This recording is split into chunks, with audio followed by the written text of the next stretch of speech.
start by looking at negative feedback. Negative feedback is what brings us back to homeostasis. So negative feedback, even though it sounds like it's a negative thing, is actually really good. So negative feedback loops return us to homeostasis.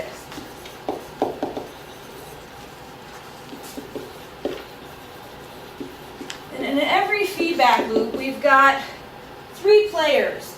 We've got a sensor that is detecting some change in stimuli, a control center that's integrating all of the input that's coming in from our various sensors or receptors, and then it's going to initiate change through stimulating effectors to bring about some change.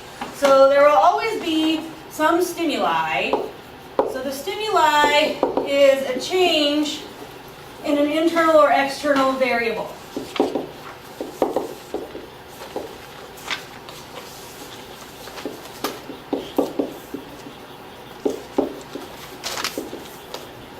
This change is going to be noticed by the sensor, or some books call it the receptor.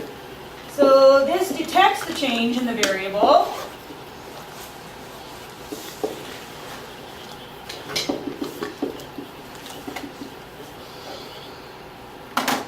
Then we'll have a control center.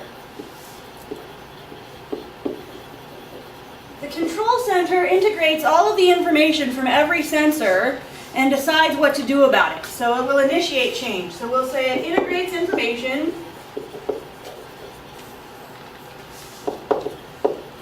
and decides what to do.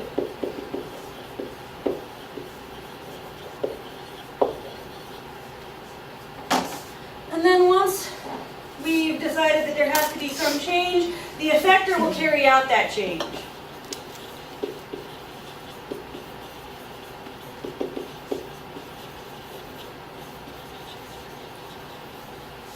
So in both positive and negative feedback loops, we have all of these variables, but negative feedback loops are going to be what's happening most of the time in the body to bring us back to homeostasis.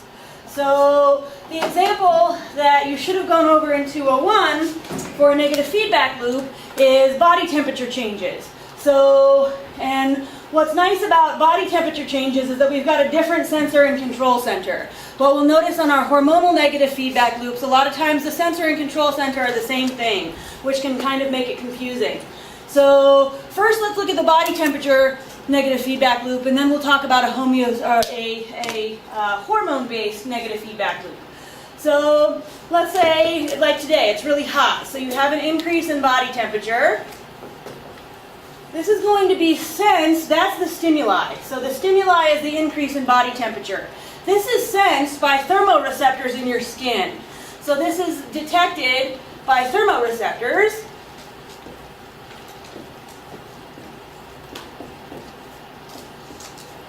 Which makes them the sensor.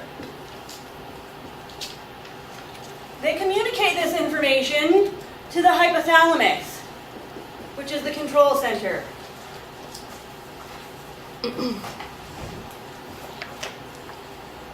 The hypothalamus takes in all of the information from all of the thermoreceptors throughout your body and decides what to do about it. In the case of an increase in body temperature, we need to come back to homeostasis, so we've got to drop our body temperature. So it's going to initiate a response through our effectors, which in this case are our sweat glands and our blood vessels. So the effectors would be sweat glands that will turn on. So the hypothalamus will stimulate them to turn on. And blood vessels, and the hypothalamus will stimulate them to dilate. So what happens then is the blood, your warm blood that's deep in your body, will all come to the surface. You'll dilate those blood vessels, and then with our sweat glands on, we'll lose heat through evaporative heating.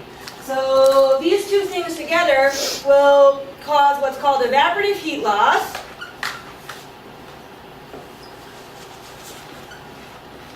And then in theory, we should drop our body temperature. Once we've dropped our body temperature, then the stimulus stops and the negative feedback loop is closed. So we're done. As far as like a homeostatic or a hormone-based negative feedback loop, then really most of our hormones are working on negative feedback loops. If you get a drop in thyroid hormone, let's say this would be a humoral stimulus, so a drop in thyroid hormone is going to be sensed by the hypothalamus.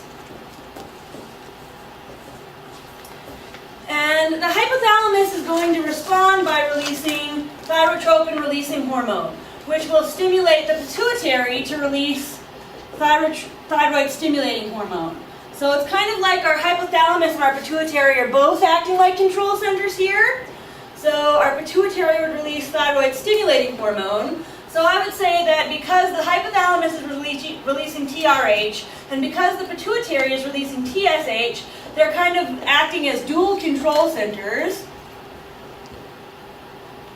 And then the effector is the thyroid gland, which will be stimulated to release thyroid hormones. And once we've increased our thyroid hormone levels, then we shut down that negative feedback loop. We're brought back to homeostasis, and our stimulus stops. So negative feedback loops are what's at play most of the time in the body in returning us to homeostasis. Positive feedback loops move you away from homeostasis. All right, so positive feedback moves you away from homeostasis.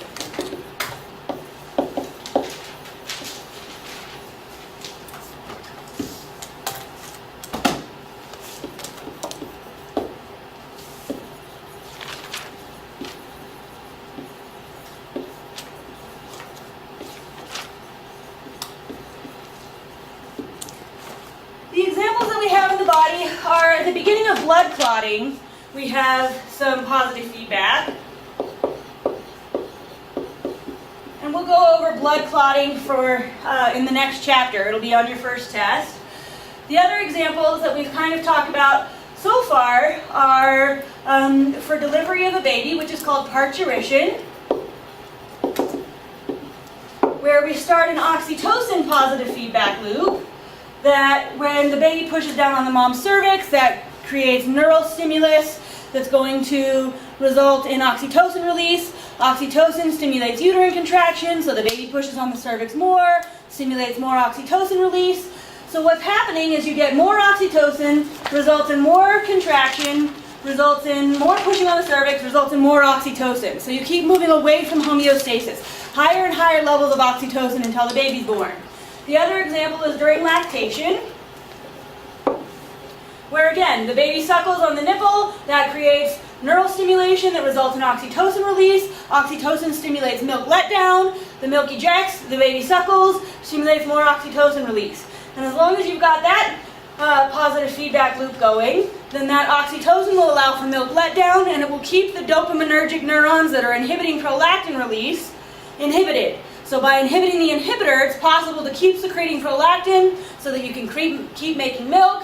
And as long as you're nursing, then you will continue releasing oxytocin and keep that positive feedback going. And then the last is through the first part of the ovarian cycle.